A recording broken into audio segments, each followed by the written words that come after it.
Start est un dispositif du Centre de compétences management et commerce qui est destiné aux créateurs d'activités et tout particulièrement aux créateurs dans les 5 premières années de leur activité. Alors qu'est-ce qu'il contient?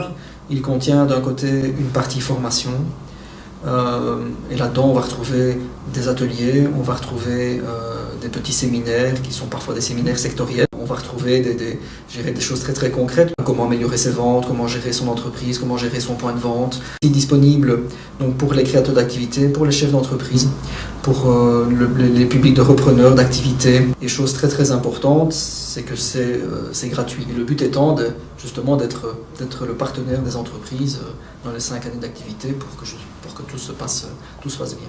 Afterstart aussi a une volonté et une particularité, c'est en plus d'apporter toute cette expertise, d'être un peu un générateur de richesse, qui viennent transmettre quelque part l'information, mais ce sont des experts de leur thématique et qui viennent justement favoriser la réflexion, qui viennent apporter des solutions très concrètes aux problèmes que vous posez.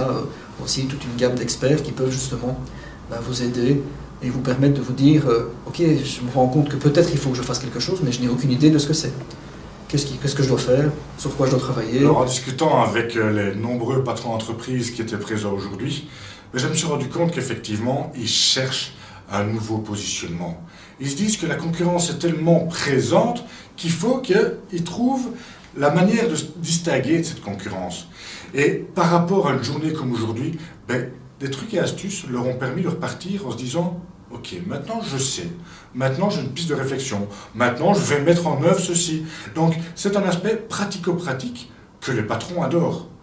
Et la preuve avec les patrons ici qui ont écouté les différents ateliers, donc que ce soit de la stratégie, que ce soit du marketing, que ce soit du merchandising, que ce soit de l'identité, ils repartent avec ou bien une confirmation qu'ils faisaient bien, mais ceux-là ils sont rares, ou bien avec des idées en se disant « Maintenant on va pouvoir faire la différence » par rapport à nos concurrents, mais aussi dans l'image, dans la tête de nos consommateurs, on se souviendra de nous longtemps et de manière positive. Et ils ont aussi pu discuter avec d'autres personnes, d'autres créateurs, échanger éventuellement, certainement même leur carte de visite, discuter de leurs problèmes, de leurs solutions, et repartir peut-être aussi avec de nouvelles opportunités de création de business et de richesse. Marketing sensoriel, dire oui mais c'est beau, il parle du marketing sensoriel, pourquoi?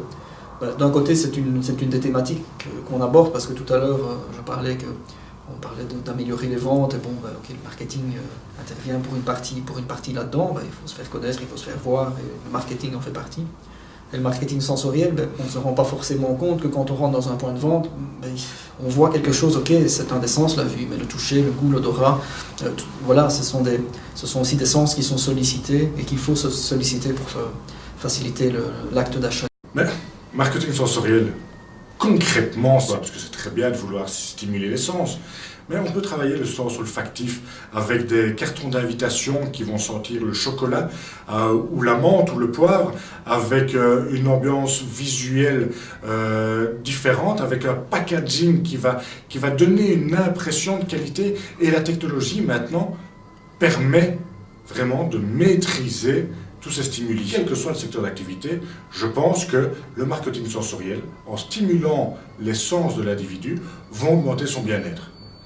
Et les patrons d'entreprise qui étaient ici le savent aussi bien. Ça me permettra vraiment d'avoir une vision beaucoup plus consciente de ce que je fais. Donc ça c'est pour moi vraiment... Ici j'ai rationalisé ma démarche. Donc vraiment, nickel. Ça titille déjà l'essence et il faut vraiment l'intégrer. Comme c'est un site e-commerce, moi j'ai besoin d'avoir quelque chose en plus comme support sensoriel. Je suis obligée de faire goûter le chocolat. Et comme justement avec un site e-commerce, il y a un gros barrage, on ne sent pas le chocolat, on n'a pas accès le faire goûter. Il faut absolument pallier, de toucher avec le visuel, avoir des nouvelles pistes. Mais déjà ce matin, j'ai eu de nouvelles idées à développer. Voilà. On peut intégrer en fait vraiment tous les sens dans la façon d'accueillir le client, la façon de concevoir sa stratégie. Et là où j'oubliais peut-être certains sens comme le goût notamment, je vais pouvoir l'intégrer maintenant dans le développement de mon entreprise. Le marketing sensoriel est quelque chose de nécessaire, je pense, pour améliorer donc l'image de la banque, comme du magasin, comme de la boutique. Ce que j'ai apprécié ici justement, c'est qu'on a développé autour donc, des 5 sens tous les aspects marketing, tous les ressentis des clients. Comment est-ce qu'on peut chuchoter une clientèle? Ça peut être le service à l'intérieur, mais ça peut être aussi à l'extérieur, d'avoir une belle visibilité.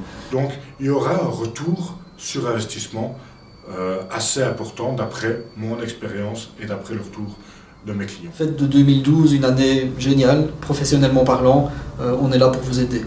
N'hésitez pas.